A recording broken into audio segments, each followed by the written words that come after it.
Добрая акция прошла в Алекминске накануне праздника защитника Отечества. Юные помощники госавтоинспекции совместно с представителями Алекминского ГИБДД поздравляли водителей мужчин с праздником защитника Отечества.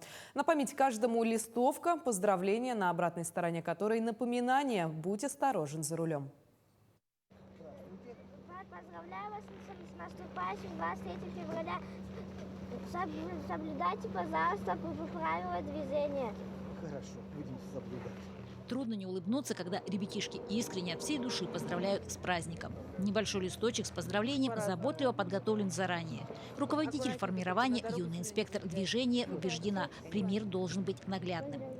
Ребята у нас члены отряда ЮИД, юные инспектора движения, дорожный патруль, который организован на базе районного детско-юношеского центра. Наша деятельность заключается, самое главное, это в изучении правил дорожного движения. Пропагандистская деятельность мы ведем.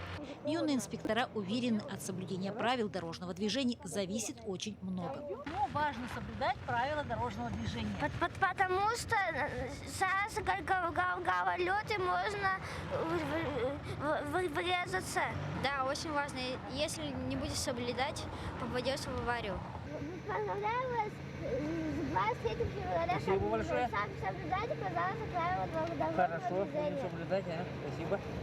Мы возобновили добрую традицию совместной рейды, отметила Марина Мартынюк. Сегодня у нас акция проводится, посвященная 23 февраля. В чем она заключается и кто ваши помощники? Ну, наши помощники – это ЮИД на базе РДЮЦ. А заключается в том, чтобы даже в такое, как сказать, в такую погоду, скользко сейчас, да, и холодно, чтобы все соблюдали правила дорожного движения. Ну а поскольку за рулем все-таки чаще мужчины, было решено поздравить их с праздником. Хотелось бы, конечно, поздравить всех с наступающим праздником 23 февраля, пожелать всем здоровья крепкого, всегда быть мужественными, соблюдать правила дорожного движения, охранять нас и наших близких. Елена Фаст, Максим Копылов, Алекминск.